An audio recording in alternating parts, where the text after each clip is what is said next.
Mathematics tutor. I hope you will be fine and welcome to my YouTube channel Sadiq institute. मैं आपको पढ़ाने वाला हूं अभी चैप्टर 4 द्विघात समीकरण क्वाड्रेटिक इक्वेशन, जो क्लास 10th के मैथमेटिक्स एनसीईआरटी बुक में अवेलेबल है। प्रश्नावली 4.2, जिसे हम इंग्लिश में एक्सरसाइज 4.2 कहते हैं। इसमें क्या बता रहा है? क्वेश्चन नंबर 1 बता रहा है कि बोल रहा है गुणनखंड विधि से निम्न द्विघात समीकरण के मूल ज्ञात कीजिए। मतलब गुणनखंड विधि से इसको हम लोग को गुणनखंड विधि से इसके मूल ज्ञात करना है। तो मैंने आपको बताया था क्वाड्रेटिक इक्वेशन का फॉर्म क्या होता है, यानी कि द्विघात समीकरण का फॉर्म होता है ax square plus bx plus c equal to 0। मैंने पहले ही बताया, जहां क्या होता है a का वैल्यू 0 के बराबर नहीं होता है। तो इसमें हमने आपको बताया था बहुत सारा, इससे रिलेटेड हमने आपसे डिस्कशन किया था इंट्रोडक्शन पार्ट में क्लासेस में। तो उसमें हमने बताया था a और b c क्या है, ये रियल नंबर है, मतलब वास्तविक संख्या है। एक अक्षर है जिसका घात 2 है, ये द्विघात समीकरण है।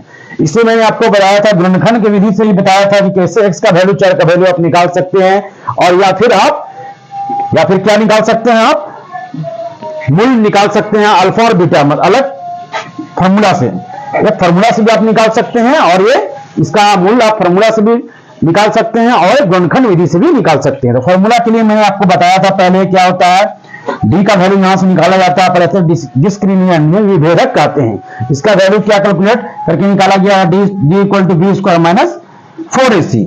अब यहां से हमको अल्फा मूल निकालना है, तो अल्फा इक्वल टू क्या होता है, minus B plus minus root under D by 2a। By क्या होता है 2a। इसको दो पार्ट में भी लिख सकते हैं, यहां हम minus B plus root under D को क्या लिख सकते हैं, B square minus 4ac by क्या है 2a। तो यहां क्या मूल क्या हो जाएगा, ये है मूल यहां से क्या हो जाएगा, पहला मूल हो जाएगा क्या, यहां से मूल निकाल सकते हैं अल्फा इक्वल टू क्या हो जाएगा, minus B plus root under B square minus 4ac by 2a। दूसरा एंड बीटा हम लोग रिप्रेजेंट करते हैं, जब हम लोग फॉर्मूले से निकालते हैं मूल, तो दूसरा बीटा से लिखते हैं, तो माइनस बी प्लस यहाँ प्लस है तो यहां से माइनस हो जाएगा, यहाँ minus B square minus 4ac by क्या होता है 2a। ये भी फॉर्मूला निकालने का, ये फॉर्मूला के बेसिस पर निकालने का है, और ये आपको निकालना है मूल क्या, आपको गुणनखंड विधि द्वारा आपको निकालना है। तो हम लोग फॉर्मूला यूज नहीं करेंगे, हम लोग सिर्फ गुणनखंड के प्रोसेस से, गुणनखंड के बेस पर हम लोग इसको कैलकुलेशन निकालेंगे दिए गए द्विघात समीकरण से। ओके, मैं इसे रेस्ट कर देता हूं, इसको हम नेक्स्ट क्लासेस में पढ़ेंगे, नेक्स्ट टॉपिक पर हम लोग आगे इस पर चर्चा करेंगे। लेकिन अभी हम लोगों को गुणनखंड के माध्यम से, गुणनखंड विधि से हम लोगों को ये सोल्व करना है इस इक्वेशन को। तो पहला क्या है, इक्वेशन क्या दिया हुआ है, क्वेश्चन नंबर 1 हम लोग सोल्व कर रहे हैं, सोल्व करते हैं हम लोग। क्वेश्चन नंबर क्या है, 1 का 1 हम लोग सोल्व कर रहे हैं। हमारा दिया हुआ क्या है, दिया हुआ समीकरण क्या है, दिया हुआ द्विघात समीकरण,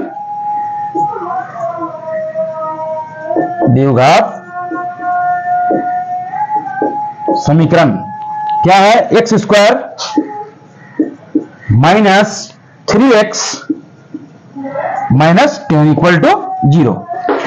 तो यहां पर आप क्या देख रहे हैं, एक इक्वेशन है जिसमें हम लोग एक इक्वेशन लेकर बढ़ा रहे हैं अभी फर्स्ट क्वेश्चन को। इसको हम लोग गुणनखंड विधि से चर का वैल्यू, मतलब मूल आपको निकालना है। तो यहां क्या है, X square minus 3x minus 10 equal to 0, ये इस फॉर्म में एक द्विघात समीकरण के फॉर्म में है। तो इसको हम लोग गुणनखंड की विधि के माध्यम से हम लोग मूल निकालना है। तो सबसे एक आसान तरीका मैं बता रहा हूं आपको, गुणनखंड विधि से कैसे निकालते हैं किसी भी बड़े से बड़ा समीकरण का मूल। तो सबसे पहले क्या करते हैं, हम लोग फर्स्ट पार्ट देखते हैं, यानी ए का वैल्यू और सी का वैल्यू। क्या देखेंगे हम लोग, ए और सी का वैल्यू। तो ए और सी का वैल्यू को हम लोग क्या कर देंगे, मल्टीप्लाई कर देंगे। मतलब ए और सी को मल्टीप्लाई करेंगे तो क्या आएगा, ए और सी का वैल्यू को मल्टीप्लाई करेंगे तो क्या आएगा, ए सी, राइट। तो इसी तरीके से यहां ए का वैल्यू कितना डिसअपियर है, 1 कोएफिशिएंट होता है, जिसमें लिखा हुआ नहीं होता उसमें 1 कोएफिशिएंट होता है, इसमें 1 है, और इसमें क्या है, सी का वैल्यू क्या है 10 है। तो c का वैल्यू 10 है क्या, तो क्या 1 को 10 से मल्टीप्लाई करेंगे तो क्या आएगा 1 इंटू 10, 1 इंटू 10, तो यहां हो गया 10। तो अब 10 को हम लोग क्या करना है, 10 को इस तरह से भी क्या करना है, प्लस और माइनस क्या होता है माइनस, प्लस और माइनस क्या होता है माइनस। वो कह रहा है कि 10 को इस तरह से आपको बनाना है कि ताकि घटा के, यानी कि जोड़ के नहीं, घटा के 3 आना चाहिए। बताइए कौन सा हम लोग 10 को हम लोग देखिए एलसीएम लेते हैं, तो 2 से काटेंगे 2 पचे 10, 2 बचे क्या होता है 10। तो हम लोग घटा के क्या करके लाना है, घटा के लाना है 3। तो किस तरह घटा सकते हैं, 5 में से 2, 5 में से 2, 5 में से 2 घटाएंगे तो क्या आएगा 3 आएगा, या 2 में से 5 घटाएंगे तो -3 आएगा। तो यही है, तो क्या लिखेंगे हम लोग 2x माइनस 3x मिलके यहां देखो 2x माइनस, सॉरी यहां पर देखिए क्या लिखेंगे हम लोग, 10 को जब एलसीएम किया तो हम लोग 2 पचे क्या हो गया 10, तो हम लोग इसको लिख सकते हैं 2x में से घटा सकते हैं, घटा के लाना है तो -5x लिख देंगे, 2x माइनस 5x, तो हमारा क्या बनेगा -3x बन गया। यहां पर ध्यान दीजिए आप, पहले क्या तरीका निकालने का, a और c को हम लोग मल्टीप्लाई करेंगे, a का वैल्यू यहां 1 है, यहां 10 है, तो a का वैल्यू 1 इंटू 10 क्या होगा इक्वल टू 10 हो गया। अब बोल रहा है यहां पर साइन क्या है, प्लस और माइनस मिलकर माइनस होता है, यानी घटा के आपको लाना है 3, तो घटा के किस तरफ लाना है, जब एलसीएम क्या 2 पार्ट हमें मिला, 2 और 5 मिला, तो 2x में से 5x को घटाएंगे तो क्या आएगा -3। इस तरह से यहां लिखेंगे हम, क्या लिखेंगे 2x स्क्वायर को ऐसे ही लिखेंगे, फिर यहां पर क्या लिखेंगे 2x minus 5x, 2x minus 5x, 2x minus क्या है 5x। अब देखिए 2x में से 5x दिया तो -3 ऑटोमेटिक आ गया, तो इसको हम लोग को निकालना है, यही चीज हमको निकालना है। इसी चीज को निकालने के लिए हम लोग यूज करते हैं a और c को गुना करके हम लोग इसको इसमें लिखते हैं, तो -10 में वैसे लिखा गया,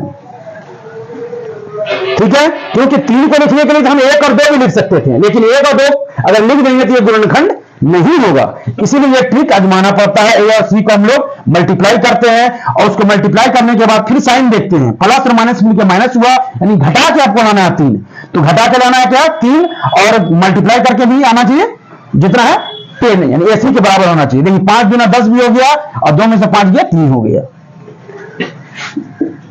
तो यहां लिखेंगे x में से कॉमन लिया, यहां x माइनस क्या हो गया 2, यहां से 5 कॉमन लेंगे, यहां से हो गया x, यहां है माइनस, यहां प्लस देंगे तो माइनस प्लस क्या हो गया माइनस हो गया, और 5 को एलसीएम लेंगे 10 में हम लोग गुणनखंड निकालेंगे, गुणा करेंगे तो 5 गुना कितना हो गया 10 हो गया, इक्वल टू 0। यहां तक तो आपको समझ में आ चुका होगा।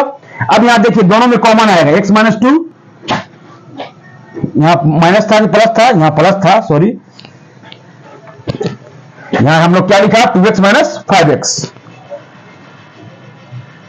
यहां प्लस है क्योंकि 2x में से 5x जाएगा तो -3x लिखा आएगा, क्योंकि मैंने लिख दिया था बाय मिस्टेक माइनस, तो क्या होगा 2x माइनस 5x, तो हो गया -3x, -10 का 10 वैसे ही होगा, इसमें कोई चेंजेस नहीं हुआ, चेंजेस सिर्फ कहां हुआ है ये ट्रिक लाने के लिए। तो यहां x प्लस 2, यहां भी x प्लस 2, तो दोनों में कॉमन हो गया x प्लस 2, x माइनस क्या बच गया सिर्फ 5 बच गया, इक्वल टू 0। यहां क्या हो जाएगा, या तो ये हो जाएगा या तो फिर ये होगा। यहां देखिए x प्लस 2 इक्वल टू भी 0 होगा, फिर या तो x माइनस 5 इक्वल टू 0 होगा। यहां से x का वैल्यू क्या हो गया -2, यहां x का वैल्यू हो गया 5, तो यहां पर हमारा क्या निकला, मूल क्या निकला -2 और 5, यही हो गया हमारा आंसर। फर्स्ट क्वेश्चन का ये हो गया हमारा आंसर। नेक्स्ट निकालना है आपको सेकंड अब चलते हैं क्वेश्चन नंबर इस सेकंड को हम लोग उसी मेथड से, इसी ट्रिक से हम लोग निकालेंगे गुणनखंड, और फिर उसमें हम लोग एडजस्ट करेंगे। नेक्स्ट सेकंड क्वेश्चन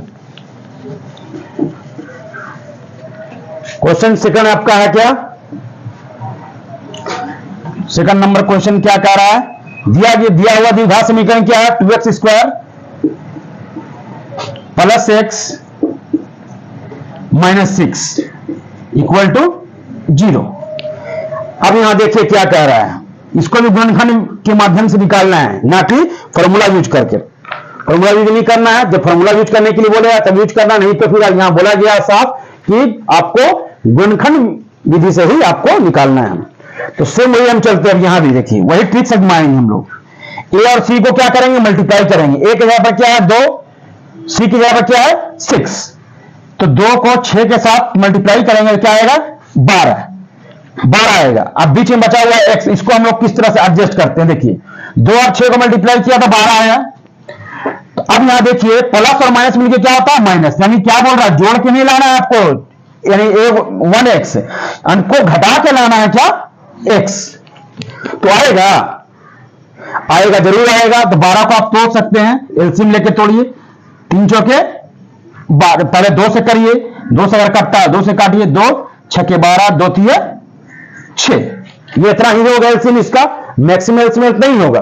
अब हम इसको लिख सकते हैं किस तरह से, देखिए 2 दूना 4 तिया 12, या फिर लिख सकते 3 दूना या 6 दूना 12 लिख सकते हैं, या फिर आपको 4 इंटू 3 आपको इंटू 12 में आएगा, या तो फिर 12 इंटू 1 तभी आएगा 12, उससे ज्यादा कुछ नहीं आएगा। या तो 6 को 2 से गुना करेंगे तो 12 आएगा, या 4 को 3 से गुना करेंगे तो ही 12 आएगा, या तो फिर 12 को 1 से गुना करेंगे तो 12 आएगा।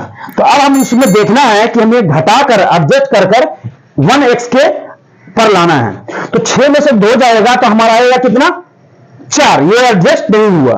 सेकंड हम देखेंगे 4 को 4 में से 3 जाएगा तो हमारा 1 आ जाएगा, ये 1x के ही लाना है। तो 4x में से हम लोग 3x माइनस 3x घटा देंगे, 4x में से 3x से गया तो x, ये क्या हो रहा है इस पर एडजस्ट हो रहा है, ये वाला फिक्स हो रहा है। सेकंड अगर देखते हैं हम थर्ड वाला, तो 2 यहां क्या है 12 और 1, तो 12x और में से 1x गया तो आपका 11 हो रहा है, तो ये एडजस्ट नहीं हो रहा है। हमारा कितना नंबर हुआ ट्रिक्स, तो 4 में से क्या करेंगे, ये वैसे ही लिखेंगे 2x स्क्वायर, क्या कर देंगे 4x घटा कर लाना है, तो यहां माइनस दिया और फिर 3x और -6 वैसे ही लिख दिया इक्वल टू 0।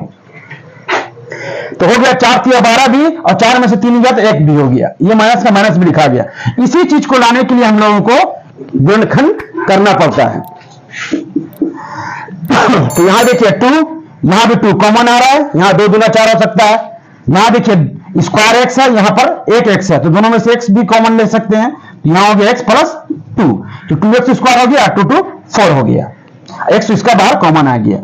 -3, इसमें से x कॉमन आ रहा है, यहां क्या है माइनस, तो माइनस प्लस क्या होता है ऑटोमेटिक माइनस हो गया, और कितना बार में 6 आएगा, 2 बार में 3 या 6 इक्वल टू 0। अब देखिए दोनों में क्या कॉमन है, x प्लस 2, दोनों में से कॉमन ले लिया, एक को हम एक दोनों में से कॉमन लिया तो बचेगा क्या हमारा 2x, और माइनस क्या बचा 3 इक्वल टू 0। अब यह क्या होगा,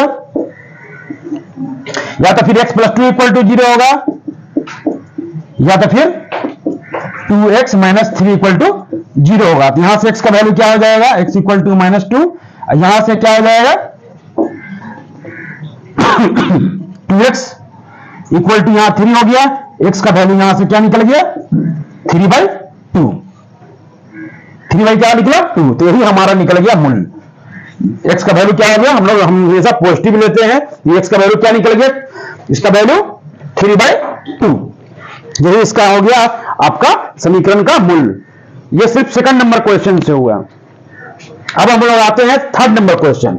थर्ड नंबर क्वेश्चन के लिए वही ट्रिक्स आजमाएंगे हम लोग, और उसी गुणनखंड की विधि से हम लोग इसको सॉल्व करेंगे। तो हम अब लिखते हैं third number question.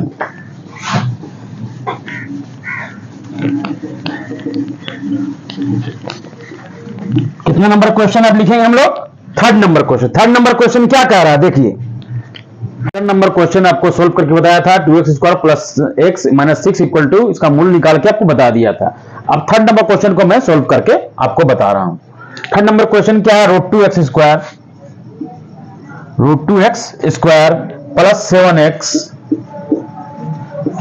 Plus 5√2 equal to 0। ठीक है, अब इसको भी हम लोग किस तरह से देखते हैं, जो हम लोग प्रीवियस क्वेश्चन में हम लोग सॉल्व किया। अब देखिए क्या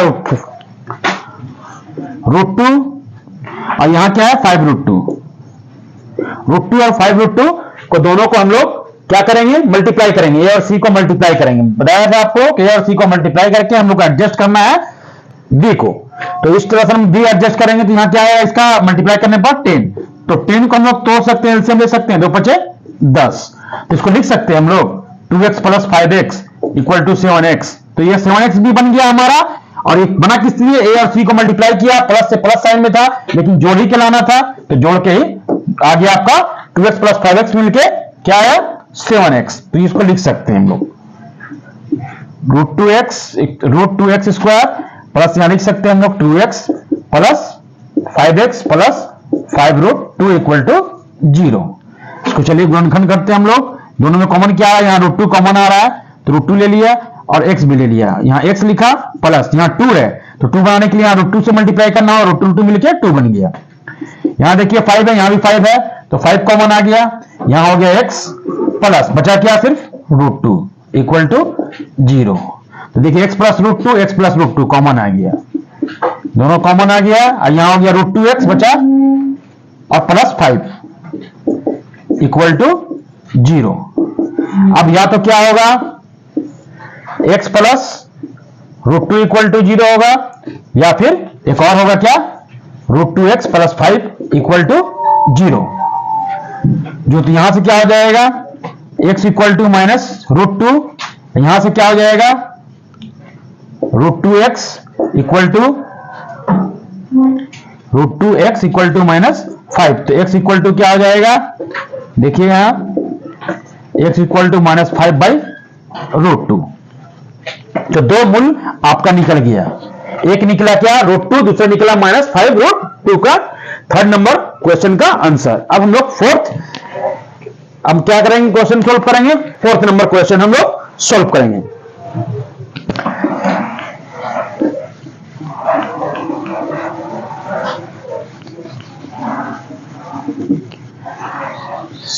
फोर्थ नंबर क्वेश्चन क्या है, 2x² - x + 1/8 = 0। पहले इसको हम लोग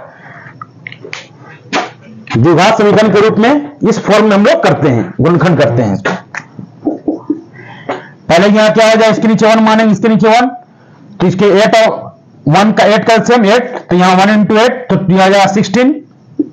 ये 1 × 8 तो 8 से गुना हो जाएगा 8x।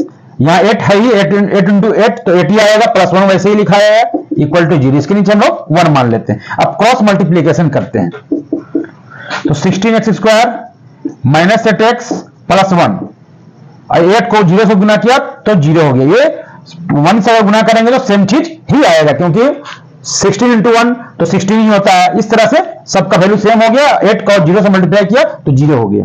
अब देखिए हमारा यहाँ एक इक्वेशन बन गया इस फॉर्म में, ax² bx + c के फॉर्म में। इसको हम लोग तोड़ेंगे तो 16 को हम लोग तोड़ना है, 16 × 1 = 16 हुआ है, तो 16 का एलसीएम लेंगे, क्या आएगा, जैसे 4 × 4 = 16 भी होता है, तो 16 को हम कई तरह से तोड़ सकते हैं। 4 × 4 मिलके 16 हो गया, ठीक है। 16 × 1 मिलके भी 16 होता है, और 8 × 2 मिलके भी 16 होता है।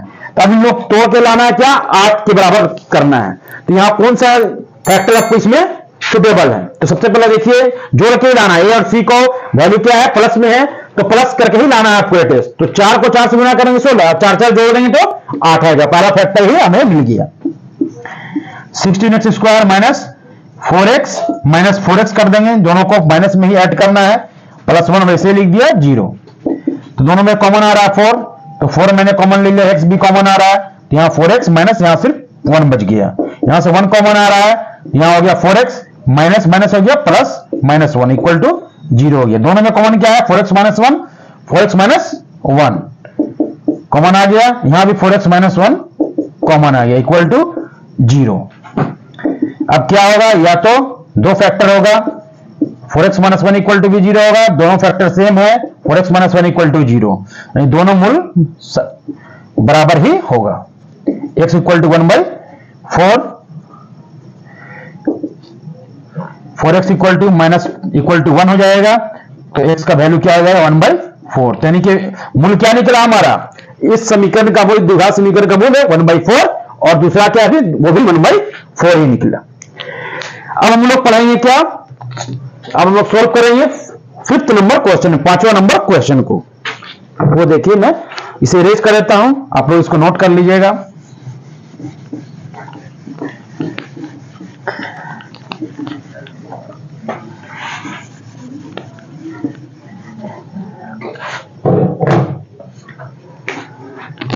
यहां क्या दिया, 5 नंबर क्वेश्चन दिया हुआ 100x² minus 20x plus 1 equal to 0। अब इसको भी तोड़ना है, ए और सी के फॉर्म में इसको लिखना है, ए और सी को मल्टीप्लाई करना है और बी के को एडजस्ट करना है। तो 100 को 1 से गुना किया, क्या है हम लोग का 100 इंटू 1 इक्वल टू 100। अब 100 को हम लोग लिख सकते हैं किस फॉर्म में, 10 इंटू 10 भी लिख सकते हैं, 100 हो गया। 20 इंटू 5 भी लिख सकते हैं, 100 हो गया। और 100 इंटू 1 भी लिखेंगे तो 100 ही आएगा। अब इसमें कौन सा फैक्टर इसमें एडजस्ट कर रहा है, अब ये देखना है आपको। तो ये तो ऐसे लिखा आएगा 100x²। अगर 10 को 10 से हम लोग मल्टीप्लाई करेंगे तो 100 तो हुआ है, और लेकिन ऐड करेंगे भी तो 20 आ जा रहा है। तो यही फैक्टर हमारा सबसे बेस्ट है। प्लस 1 इक्वल टू, सब वैसे ही लिख दिया, 10 इंटू 10 20 हो गया। ये 10x कॉमन आ रहा है तो 10x लिख दिया, यहां से 10x पूरा कॉमन है तो 1 बच गया, यहां से 1 कॉमन आ रहा है तो यहां से 10x माइनस माइनस क्या हो जाएगा, प्लस 1 आ गया इक्वल टू 0। यहां से 10x दोनों में कॉमन ले लेते हैं तो क्या हो गया, 10x माइनस 1 इक्वल टू, दोनों में एक फैक्टर एक कॉमन हो गया, बचा क्या 10x माइनस 1, ये भी सेम है, इक्वल टू 0। अब यहां क्या हो जाएगा, यहां से 10x equal to minus 1 equal to 0, 10x minus 1 equal to 0। तो यहां क्या हो जाएगा, 10x इक्वल टू 1, तो x इक्वल टू क्या हो गया 1/10। यहां से भी हो गया 10x इक्वल टू 1, तो x इक्वल टू 1/10। तो ये आपको यहां तक मैंने 4.2 क्वेश्चन को क्वेश्चन नंबर 1 मैंने पूरा सोल्व करा दिया। और नेक्स्ट वीडियो देखने के लिए आपको हमारे चैनल को सब्सक्राइब करें, शेयर करें और जाकर कमेंट करें। Welcome, thank you.